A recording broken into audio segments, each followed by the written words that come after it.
특정밤 기도회에 참석하신 우리 성도님들에게 기도의 큰 역사가 있게 되기를 주님의 이름으로 축원합니다. 여러분 다 바쁘시죠? 가정의 일, 또 사업, 인간관계, 자녀에 대한 걱정, 이걸 다 주님께 맡기고 이 밤 기도회에 나와 말씀과 기도에 전념할 때 주님께서 예비해 놓으신 놀라운 은혜가 함께 하실 줄로 믿습니다. 오늘 읽은 우리 본문의 말씀 속에서 우리는 성령을 받으면 어떤 변화가 일어나게 되는가, 이 사실을 우리가 배우게 됩니다. 오늘 말씀에 강조되고 있는 핵심적인 두 단어가 있습니다. 첫째는 그 17절을 보시면 내 영을 모든 육체에 부어주리니 라고 하는 말씀과 또 18절에서 내 영을 남종과 여종에게 부어주리니 라고 하는 말씀입니다. 여기 보시면 하나님의 영을 우리에게 부어주신다, 이렇게 말씀을 하고 있어요. 성령을 부어주신다는 뜻이죠. 그리고 성령의 다락방을 통과했던, 다시 말하면 성령의 충만을 경험했던 베드로는 유대인과 예루살렘의 모든 사람들에게 똑같이 외쳤어요. 그러니까 베드로가 성령의 부음을 받고 그 체험을 한 다음에 사람들에게 똑같은 이야기로 설교를 했는데, 그 설교의 내용이 뭐냐면 성령을 부어 주실 것이니 주님의 말씀을 듣고 주님 앞에 나오라, 이걸 외쳤습니다. 베드로는 이미 구약에 예언된 성령에 대해서 이미 알고 있었습니다. 요엘서의 말씀을 그가 알고 있었던 것이죠. 그래서 이미 약속하신 그 성령이 오늘 우리 가운데 임하신다는 것을 그가 지금 설교하고 있는 것입니다. 오늘 본문의 말씀은 요엘서의 말씀을 베드로가 인용하고 있는 말씀이에요.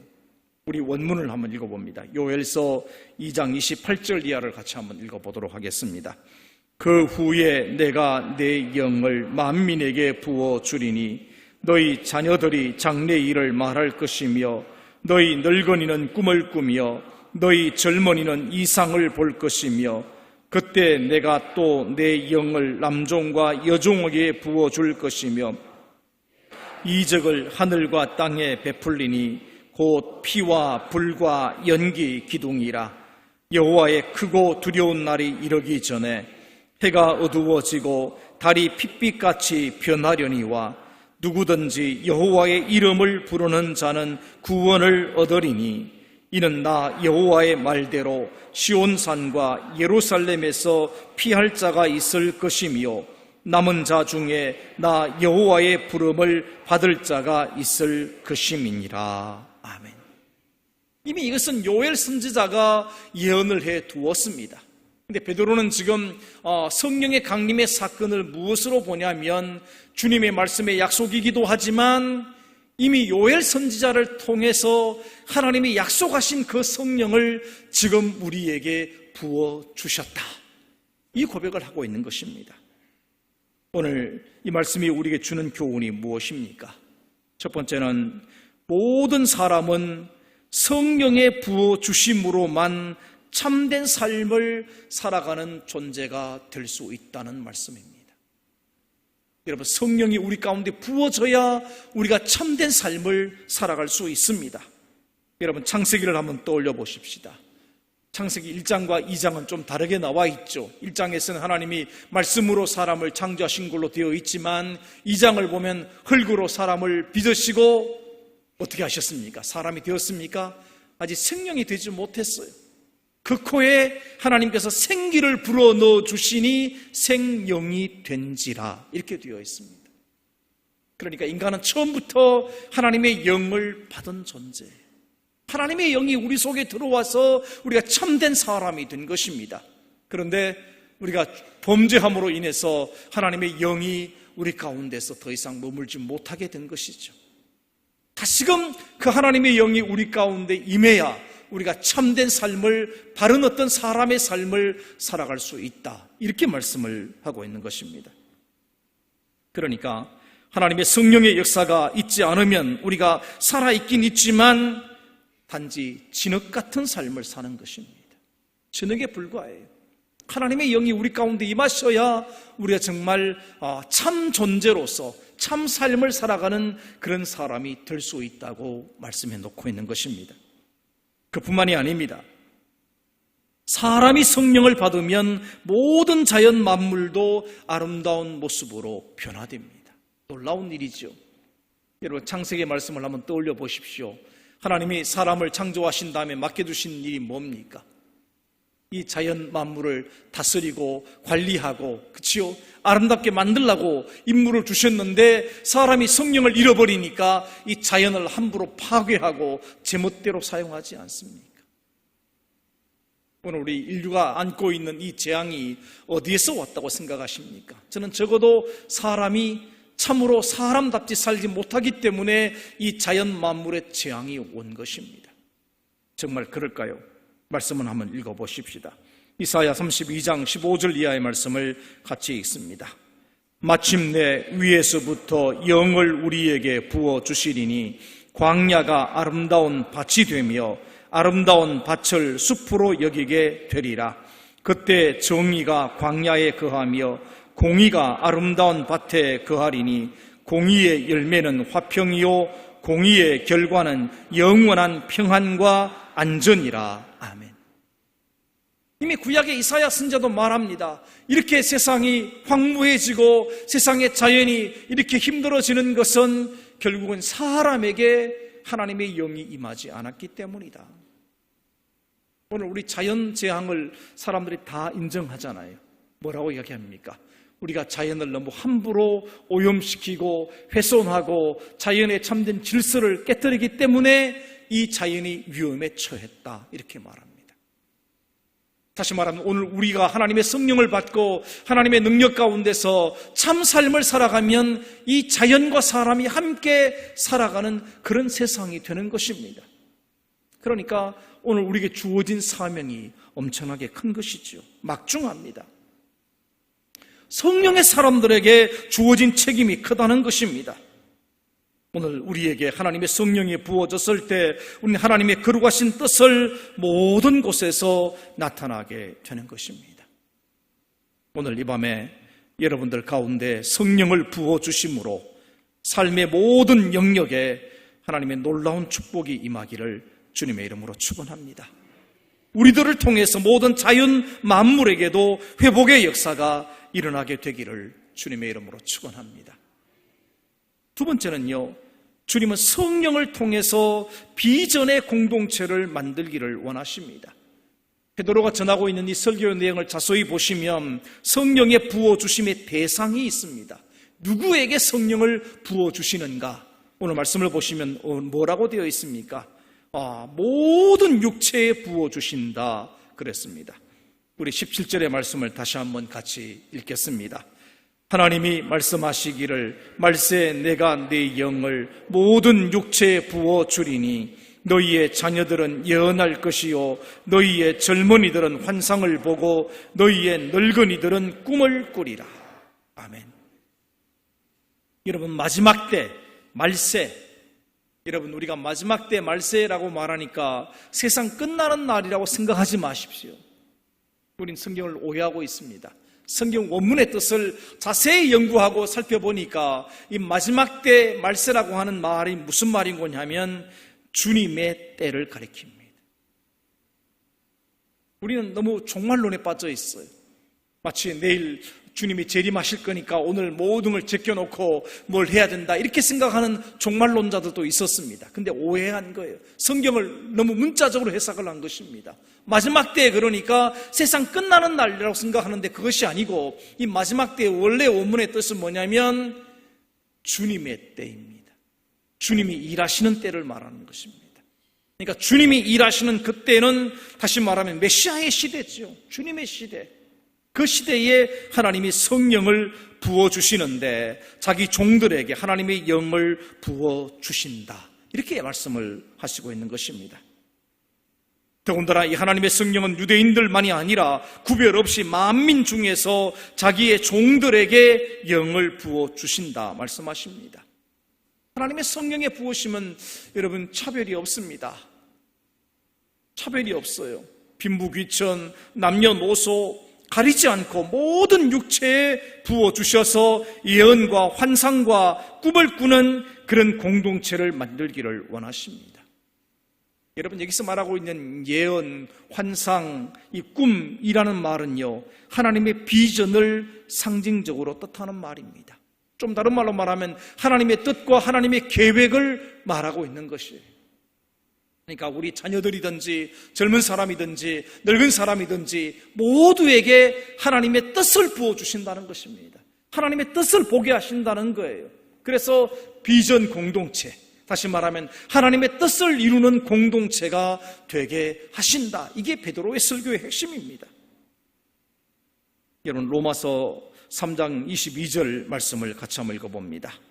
곧 예수 그리스도를 믿음으로 말미암아 모든 믿는 자에게 미치는 하나님의 의인이 차별이 없느니라. 또 말씀 로마서 10장 12절입니다. 유대인이나 헬라인이나 차별이 없음이라. 한 분이신 주께서 모든 사람의 주가 되사 그를 부르는 모든 사람에게 부요하시도다. 아멘. 마가의 다락방에 있던 그 120명의 사람들에게만 성령을 부어주시고 다른 사람들에게 안 주신다는 말씀이 아닙니다. 어느 시대, 어떤 인종, 어떤 사람이든지 간에 하나님이 그 종들에게 성령을 부어주신다. 약속하신 거예요. 그래서 우리는 그 성령을 부어달라고 기도하게 되는 것입니다. 세 번째로, 주님은 성령을 통해서 그리스도를 구주로 인정하고 그분의 이름의 능력을 믿는 자들을 구원하신다 그랬습니다. 21절 말씀을 같이 한번 읽어봅니다. 21절입니다. 누구든지 주의 이름을 부르는 자는 구원을 받으리라 하였느니라. 아멘. 하나님께서 구원을 어떤 사람에게 베푸신다고 그랬습니까? 여기 보면 분명히 말씀을 하십니다. 주님의 이름을 부르는 모든 사람입니다. 주님의 이름을 부르는 모든 사람들을 구원하시겠다 약속을 하시고 있습니다. 오늘 작정 밤기도회를 통해서 하나님의 구원을 경험하기 위해서 또 준비된 하나님의 축복을 우리가 경험하기 위해서 부르짖는 시간입니다. 주님의 이름을 부르는 거예요. 주님의 이름을 부른다는 것은 예수라는 이름을 부르는 것이기도 하지만 그분 앞에 기도하는 것이기도 합니다. 그분에게 영광을 돌리는 것이기도 합니다. 그래서 기도하고 찬양하고 그분의 이름을 부를 때 하나님의 구원의 놀라운 역사가 우리 가운데 있게 될 줄로 믿습니다. 오늘 이 밤에 기도하는 여러분들에게 아무런 조건 없이 성령을 부어주시고 주 예수를 구주로 믿게 하시는 하나님의 은혜가 함께 하시기를 주님의 이름으로 축원합니다. 그렇다면 이렇게 성령을 받은 사람들에게 어떤 일이 일어나게 되느냐라고 하는 것입니다. 하나님의 성령을 받은 사람들은 예언을 하게 되고 꿈을 꾸게 되고 이상을 보게 된다고 말씀을 하고 있습니다. 아까 말씀을 드린 것처럼 이 예언이나 환상이나 이 이상, 이것은 결국은 하나님께서 자신을 나타내시는 계시의 수단입니다. 하나님을 보여주는 거예요. 하나님을 만나도록 인도하시는 겁니다. 사람마다 하나님을 만나는 방법이 다 다르잖아요. 그렇죠? 어떤 사람 뜨거운 불로 체험하기도 하고 어떤 사람 말씀을 듣는 가운데 그 마음이 시원해지기도 하고 어떤 사람들은 하나님의 말씀을 듣는 가운데 마음의 감동을 느끼기도 하고 어떤 분들은 막 전율을 느낀다고 그러시더라고요. 하나님의 말씀을 들을 때 그냥 머리끝부터 발끝까지 전율을 느끼면서 하나님이 정말 나와 함께 하시는구나, 그걸 믿게 된다는 것입니다. 어떤 모습이든지 하나님을 만나게 되는 것인데 이게 보면 사람마다 그 연령마다 다르게 나타납니다. 그죠? 그래서 이상을 보기도 하고 꿈을 꾸게 되기도 하고 또 환상을 보게 되기도 하고 어떤 모양이든지 간에 하나님이 우리와 함께 하심을 체험하는 방식이 다를지 모르지만 다 하나님의 역사를 체험하게 된다는 것입니다. 오순절날 하나님께서 성령을 받은 사람들에게 자신의 뜻을 나타내 보여주셨어요. 마가 다락방에 일어난 이 사건은 비란간 갑자기 일어난 사건이 아니라 하나님의 약속이 성취된 사건입니다. 요엘스가 약속을 하시고 예수님이 약속을 하시고 그 약속하신 것이 오순절날 이루어진 것입니다. 그리고 주님의 그 약속을 따라서 지난 2000년 교회 역사를 통해서 수많은 믿음의 사람들이 하나님의 성령의 임재를 체험했습니다. 오늘 저와 여러분도 하나님의 성령의 임재를 체험하고 살고 있습니다. 왜냐하면 살아계신 하나님이 지금도 역사하시기 때문입니다. 그러면 요엘서의 예언에 성령을 받으면 어떤 일이 일어난다고 말하고 있습니까? 첫 번째로 성령을 받으면 자신의 미래를 볼 수 있다, 이렇게 말씀을 하셨습니다. 성령이 임하면 하나님이 주시는 영적인 세계관과 영적인 가치관으로 나의 앞날을 보는 영적인 선견력이 생깁니다.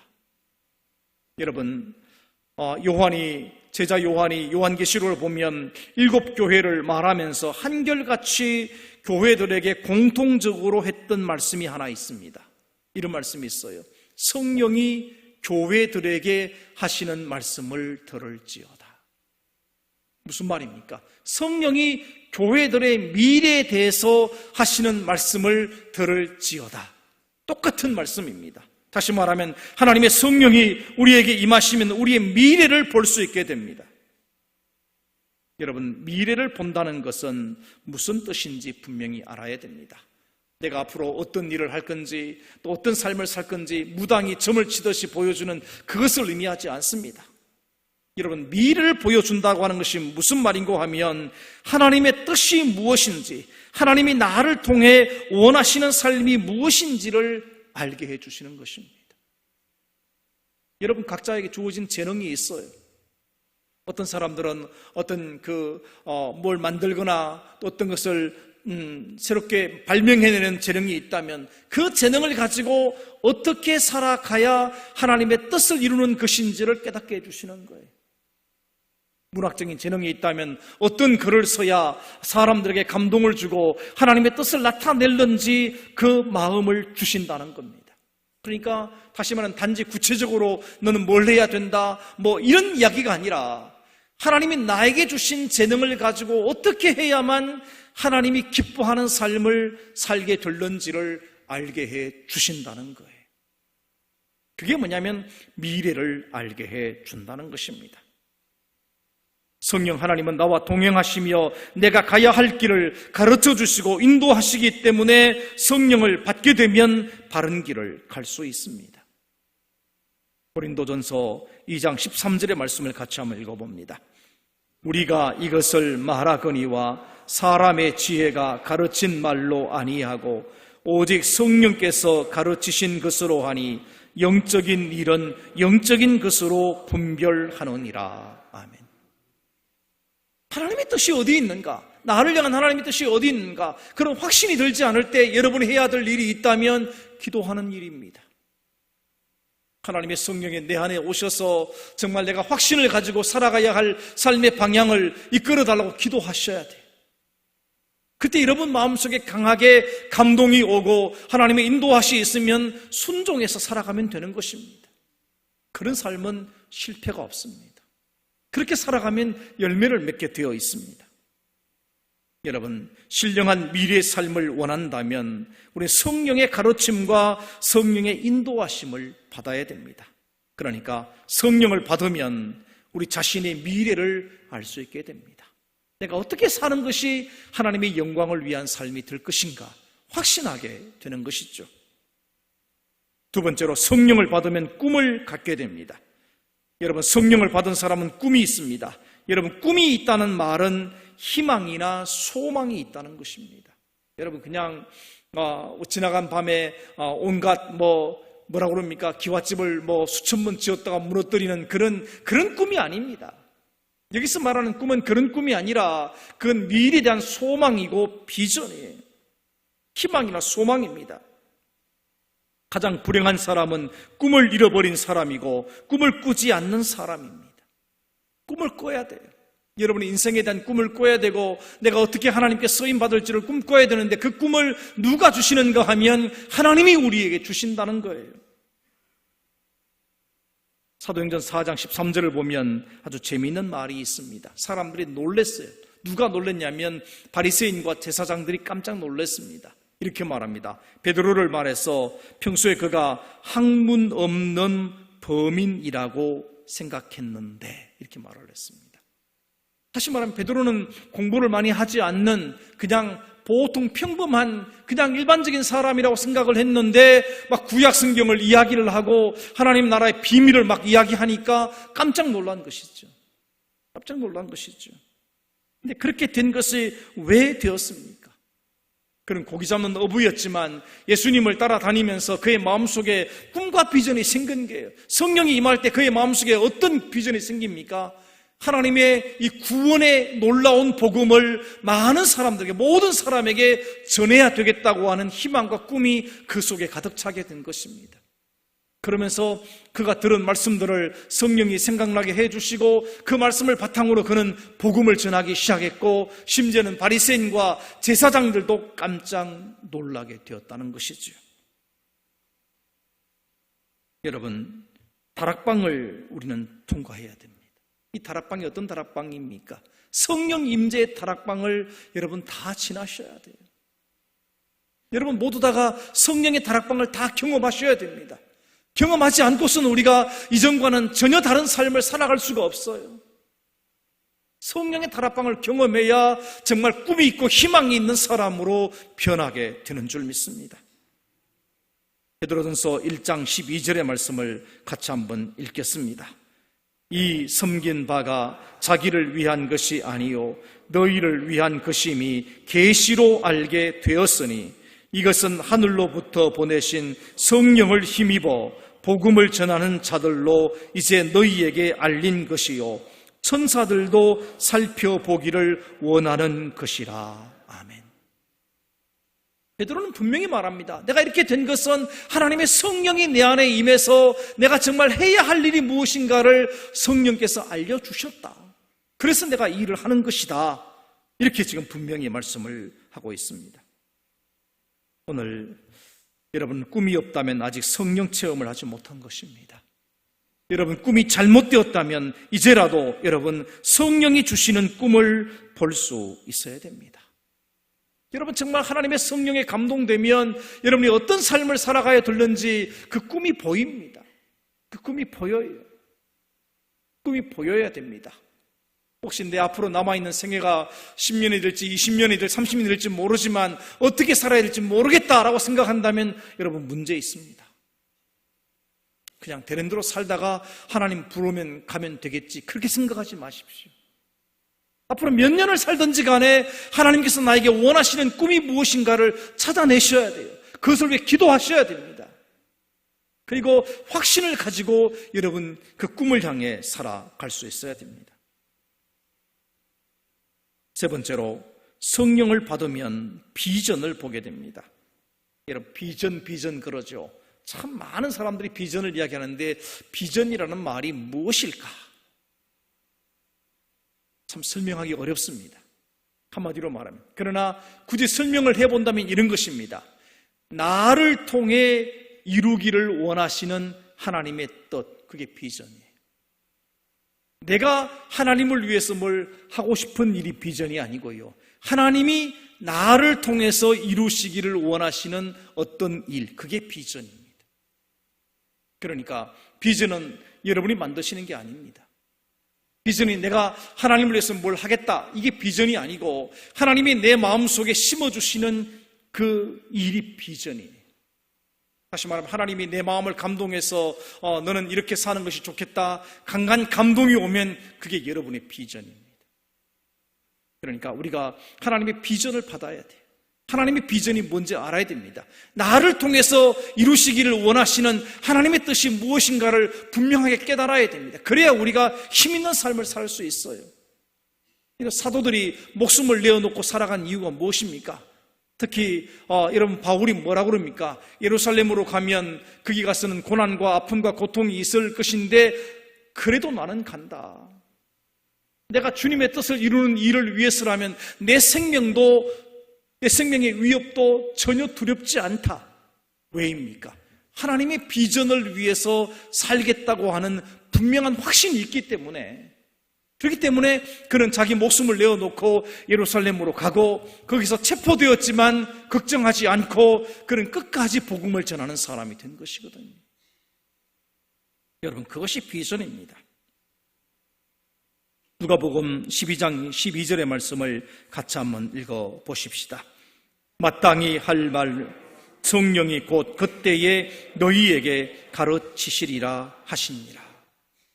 마땅히 할 말을 잘 모르겠다. 내가 복음을 전하긴 전해야 되겠는데 막상 만나서 무슨 말을 할까? 너무 걱정하지 말라는 것입니다. 하나님의 성령의 감동이 되는 대로 그에게 복음을 전하면 하나님이 친히 우리를 통해서 일하신다. 여러분, 이런 믿음입니다. 다시 말하면 오늘 내 인생의 삶이 어떻게 될지 모르겠다. 모르지요. 그러나 하나님께서 나에게 원하시는 것이 강한 것이 이것인데 그것을 위해 살아가다 보면 하나님 반드시 우리의 앞길을 인도해 주시고 또 내 마음속에 꿈을 주셔서 그 일을 이루게 하신다라고 하는 것입니다. 오늘 특별히 감사한 것은 우리 청년들입니다. 우리 사실 많은 청년들이 이 예배 함께하고 있어요. 오늘 본문에 보면 요엘 선지자는 뭐라고 말합니까? 여기 보면 이렇게 말합니다. 너희의 젊은이들은 환상을 보고. 이때 말하는 환상의 그 영어 번역은 비전입니다. 그러니까 너희의 젊은이들은 비전을 보고 이렇게 말하고 있습니다.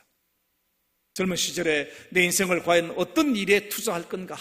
내가 앞으로 어떻게 살아갈 것인가? 이런 고민을 많이 하고 청년들은 살아가거든요. 그때 우리가 기도하셔야 돼요. 하나님, 정말 내 인생을 통해서 하나님이 원하시는 뜻이 무엇입니까? 묻고 그 안에서 결단하게 되면 여러분의 인생은 실패하지 않게 될 줄로 믿습니다. 여러분, 비전은 공부를 많이 하고 연구를 많이 한다고 해서 갖는 것이 아닙니다. 비전은 철저하게 성령께서 우리에게 주신다고 말씀을 해놓고 있습니다. 여러분, 성령이 임하면 자기가 무엇을 어떻게 해야 될지를 알게 되는 것입니다. 여러분, 교회 비전도 마찬가지입니다. 교회의 비전도, 여러분 개인의 비전도 성령께서 주십니다. 그러므로 우리는 성령의 다락방을 통과해야 됩니다. 우리 젊은 사람들 더 많이 기도하셔야 돼요. 정말 뜨겁게 기도하셔야 됩니다. 정말 기도의 깊은 밤을 여러분 지날 수 있어야 됩니다. 그래야 여러분의 꿈과 비전이 분명해집니다. 그런데 문제는 뭐냐면 어떻게 하면 성령을 받느냐라고 하는 것입니다. 어떻게 하면 성령의 은혜를 우리가 경험할 수 있느냐라고 하는 것입니다. 여러분, 성령을 받는 특별한 방법이 있습니까? 결론적인 말씀을 드리면 없습니다. 성령을 받는 특별한 방법이 없습니다. 왜냐하면 성령은 하나님의 선물이기 때문입니다. 분명한 사실은 성령은 하나님의 선물이라고 성경에 말씀을 해놓고 있습니다. 값없이 주시는 은혜인데 여러분, 어떻게 받을 수 있는가? 그냥 기도에 나와서 기도하고 부르짖고 그래야만 되는 것인가? 근데 베드로가 약간의 힌트를 우리에게 주었습니다. 우리 사도행전 2장 38절의 말씀을 같이 한번 읽어보겠습니다. 베드로가 이르되 너희가 회개하여 각각 예수 그리스도의 이름으로 세례를 받고 죄 사함을 받으라. 그리하면 성령의 선물을 받으리니. 아멘. 성령을 받는 길이 무엇인가? 여러분, 회개입니다. 왜 회개가 중요한 것인가? 여러분, 우리의 마음을 그릇으로 비유를 해보자면, 여러분, 우리 마음 그릇 속에 온갖 죄와 더러운 것이 가득 차 있으면 거기에 거룩한 것을 담을 수가 없습니다. 담을 수가 없습니다. 회개가 무엇입니까? 우리의 마음 그릇을 주님의 십자가의 보혈로 씻어내는 것이 회개 아닙니까? 그런 삶에 대한 결단을 해야 돼요. 하나님, 지나간 내 잘못된 삶을 회개합니다. 다시는 똑같은 죄를 범하지 아니하고 이제는 거룩한 삶을 살겠습니다. 하나님의 뜻대로 살겠습니다. 그러니 하나님의 성령의 능력을 부어 주옵소서. 그러셔야 되는 거예요. 그럴 때 하나님의 성령이 우리 마음속에 감동과 역사를 일으키시는 것입니다. 그래서 베드로는 말합니다. 회개하라, 이렇게 말하고 있어요. 베드로뿐만 아닙니다. 세례 요한도 분명히 말합니다. 나는 물로 세례를 베풀지만 내 뒤에 오시는 분은 성령과 불로 세례를 베풀어 주실 것이다. 이런 물세례가 뭔지 아십니까? 물세례는 회개의 세례예요. 세례 요한이 전한 것은 회개의 세례입니다. 그러니까 세례 요한의 그 세례, 회개의 세례를 통과한 다음에 주님이 주시는 세례는 성령의 불의 세례다. 이렇게 말씀하고 있는 것입니다. 한번 말씀을 같이 읽어봅니다. 마태복음 3장 11절입니다. 나는 너희로 회개하게 하기 위하여 물로 세례를 베풀거니와 내 뒤에 오시는 이는 나보다 능력이 많으시니 나는 그의 신을 들기도 감당하지 못하겠노라. 그는 성령과 불로 너희에게 세례를 베푸실 것이요. 아멘. 그렇죠? 요한은 분명히 자신은 회개의 세례를 전한다. 내 뒤에 오시는 분은 물과 성령, 불과 성령으로 세례를 베푸신다. 이렇게 말씀하고 있습니다. 여러분, 우리가 성령의 불세례를 받는다는 것은 회개할 때 주어지는 하나님의 선물인 줄 믿으시기 바랍니다. 왜 나는 성령을 체험하지 못할까? 왜 하나님의 성령의 역사가 있다는 것을 내가 깨닫지 못하고 있을까? 사실은 이미 여러분 속에 와 계세요. 와 계신데 깨닫지 못할 뿐인 것입니다. 왜 깨닫지 못합니까? 그건 우리의 마음의 눈이 어두워져서 그래요. 마음의 눈이 어두워져서 그렇습니다. 여러분, 회개함으로 마음의 눈이 열리게 되고 그리고 성령의 놀라운 역사를 볼 수 있는 여러분 되시기를 주님의 이름으로 축원합니다. 다시 한번 사도행전 2장 38절의 말씀을 같이 한번 읽겠습니다. 베드로가 이르되 너희가 회개하여 각각 예수 그리스도의 이름으로 세례를 받고 죄사함을 받으라. 그리하면 성령의 선물을 받으리니. 아멘. 오늘 여러분 회개하는 것, 그 성령이 우리에게 오시는 시간입니다. 사도행전 3장 19절의 말씀을 마지막으로 같이 한번 읽고 우리 찬양하도록 하겠습니다.